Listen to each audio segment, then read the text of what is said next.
வணக்கம் நண்பர்களே, வணக்கம். இந்நாம் கொரிய இலக்கியத்தின் அற்புத உலகில் ஹோங் கெல்டாங்கின் கதையுடன் பயணிக்க போகிறோம். அவரை பற்றி நீங்க கேள்விப்பட்டீங்களா? அவர் நம்ம ராபின் ஹுட் மாதிரி சாதாரண மக்களுக்கா போராடும் ஒரு ஹீரோ. அத்தியாயம் 3 ரொம்ப முக்கியமானது. ஏன்னா அது நம்ம ஹீரோ எப்படி பிறந்தார்னு சொல்லுது. ஒரு சாகச பயணத்துக்கு தயாரா? வாங்க போகலாம். நம்ம கதை அமைச்சர் ஹாங் கிட்ட இருந்து ஆரம்பிக்குது. அவர் ஒரு அதிகாரசாலி, மிந்த செல்வாக்கும் செல்வமும் கொண்டவர். ஆனா அவருக்கு ஒரு ரகசியம் இருக்கு. அந்த ரகசியம் அவரைய வாழ்க்கையே மாற்றி அமைக்கக்கூடியது. அவருக்கு சோன்னு ஒரு கான்குபின் இருக்காங்க. அவங்க அழகாவும் கனிவாவும் இருப்பாங்க. அவருடைய மனசை கவர்ந்துட்டாங்க.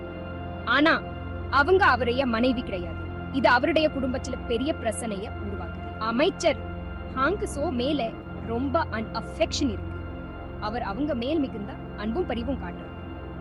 அவங்க அவருக்கு ஒரு சந்தோஷமான செய்தியை சொல்றாங்க. அவங்களுக்கு குழந்தை பிறக்க போகுது.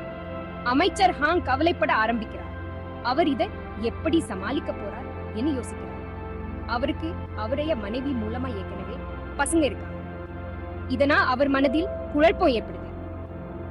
சோவுக்கு ஒரு பையன் பிறந்தா என்ன ஆகும்? இந்த ரகசியம் வெளிவந்தா அவருடைய வாழ்க்கை எப்படி மாறும்? அமைச்சர் ஹாங்கோட கவலைகளை எல்லாம் மீறி சோ ஒரு ஆரோக்கியமான ஆண் குழந்தைய பெத்தி எடுக்கிறாங்க. அவங்களுக்கு கெல்டாங்னு பேர் வச்சாங்க. ஆனா கெல்டாங்கோட வாழ்க்கை அவ்வளவு சுலமா இல்லை. பிறந்ததுல இருந்தே கெல்டாங் அசாதாரணமான பலத்தையும் புத்திசாலித்தனத்தையும் காட்ட ஆரம்பிக்கிறார். 7 நாள் குழந்தையா இருக்கும் போதே பேசவும் ஆரம்பிச்சுடார். இதெல்லாம் அமைச்சர் ஹாங் இன்னும் பயப்பட ஆரம்பிக்கிறார். பகுதி 4 கடினமான குழந்தை பருவம். இப்போ நம்ம கதை கெல்டாங் பற்றிதான். பாருங்க, அந்த காலத்துல ஒரு கான்குபைனுக்கு பையன் பிறக்கிறது ரொம்ப பெரிய தப்புன்னு நினைச்சாங்க. அது எக்கச்ச பிரச்சனைகளை உருவாக்கும். அந்த காலத்து சமூகத்துல இதை ஏற்றுக்கொள்ளவே மாட்டாங்க. கெல்டாங் யாருக்கு பிறந்தாருங்கிறதுனா அவருடைய உயிருக்கே ஆபத்து. அவன் வாழ்க்கை எப்போதும் ஆபத்துலதான் இருந்தது. அமைச்சர் ஹாங் கெல்டாங்க பாதுகாக்க முயற்சிக்கிறார். அவனுக்கு ஒரு பாதுகாப்பு கவசம் கொடுக்கிறார். ஆனா அது அவ்வளவு சுலபமா இல்ல. கெல்டாங் எப்போதும் சவால்களை எதிரிட்டு தான் இருக்கணும். தான் யாருங்கிறதால கெல்டாங் நிறைய அவமானங்களையும் ஆபத்துகளையும் சந்திக்க வேண்டி இருக்கு. அவன் வாழ்க்கை எப்போதும் போராட்டமா இருந்தது.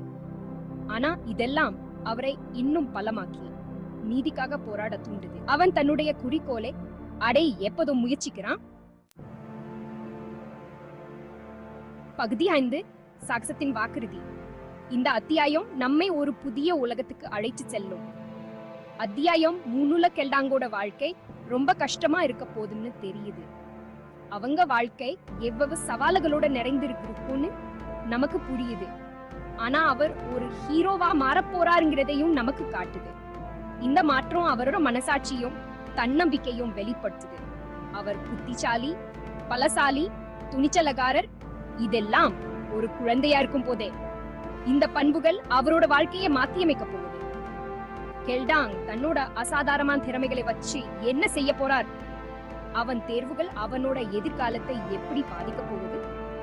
தன்னோட பாதையில வட்ட தடைகளை எல்லாம் எப்படி தாண்டி வெற்றி பெற போறார்? அவன் பயணம் எவ்வளவு சவால்களோட நிறைஞ்சிருக்கும் அடுத்த அத்தியாயத்துல தெரிஞ்சு